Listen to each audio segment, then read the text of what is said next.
Kaya pala, may barangay sa amin na ang pangalan ay Bailan sa bayan ng Pontepedra, katunog ng Babaylan. Dito raw nagtago ang mga babaylang pinaghahanap ng mga Kastila noong ika-16 na siglo. Ayon kay Attorney Villarreal, hanggang ngayon ay marami pang mga babaylan sa aming lalawigan. Sinadya namin ang bahay ng isang babaylan sa Barangay Parian sa bayan ng Sigma upang makakilala ng sinasabing pinagmulan ng isyu ng aswang sa aming probinsya. Matapos ang mahigit 25 minuto na biyahe sa jeep, ay kinailangan pa namin maglakad. Mga 30 minutes na po ang aming 50 minutes na po papunta sa bahay ng sinasabing babaylan. Habang naglalakad kami, kung ano-ano ang naisip ko. May konting kaba na baka nga totoong may kapangyarihan ng aswang ang babaylan. Pero nang malapit na'y napalitan ang aking pag-aalangan ng pananabik na makakilala ng isang tunay na babaylan. Sa lumang bahay na ito, nakatira si Lolo Gunying, 80 taong gulang at kilalang babaylan sa kanilang lugar. Kabait ang dating niya sa akin, na sa pamilya na raw ni Lolo Gunying ang kaalaman sa panggagamot. Nagsimula siyang maging babaylan sa edad na 40. Kaya ganginhalinan sa akong pagpamulong, nagbalatian ako ng masakit. Sing 2 ka tuig ang akong pagmasakit. Huwag na ako kadamdam ng mabuhi pa ko. Karon, nagpangita ako sa Siruano. Sa siyam ka Siruano ang nagbulong sa akon. Huwag siya nagpaayo sulo isa gilang ka Siruano. Ang nakapaayo sa akon nga taga Carles. Ina nga ginbatakan ako nila para sa pagkamediko.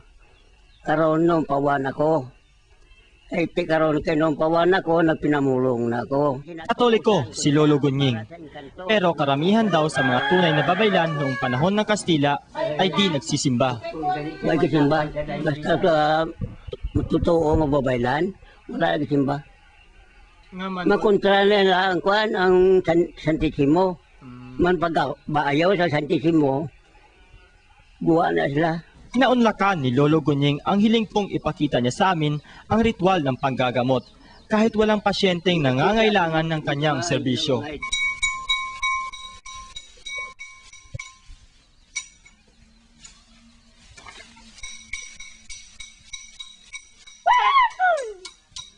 Ang pinaka-nakamamanghang ipinakita niya sa amin ang paglakad sa baga.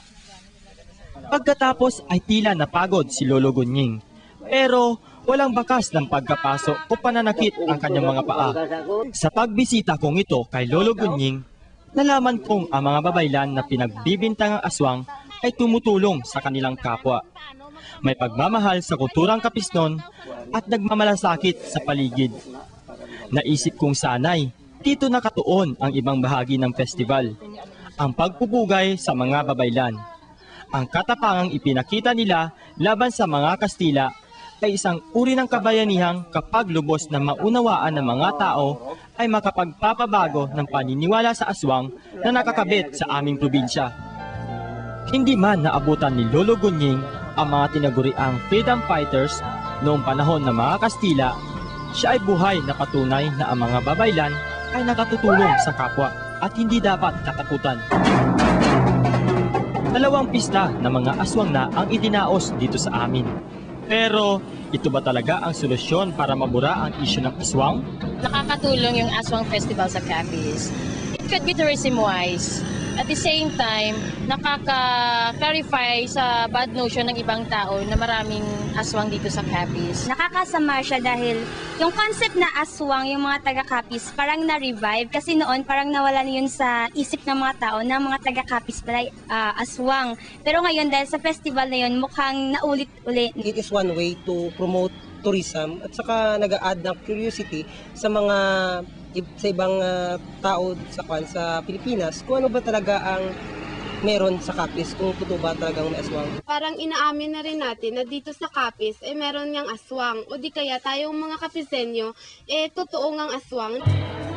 Siguro habang ang mga Kapisenyo ay hati sa pamamaraan ng pagbura ng dungis ng aswang sa aming lugar, ay mahirap may paabot sa ibang tao Ang mensahe na ito'y katang-isip lamang at resulta ng pananakop ng mga dayuhan. Sana ang ginawang pagpapahalaga ng mga babaylan noon sa ating kalayaan ay gawin nating halimbawa kapag may nais magpahayag ng kanilang nararamdaman tungkol sa isyong ito.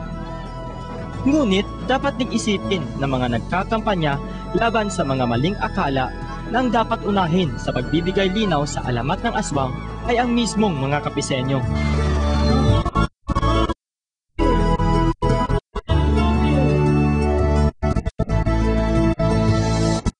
Ang KNN ay hatid sa inyo ng UNICEF.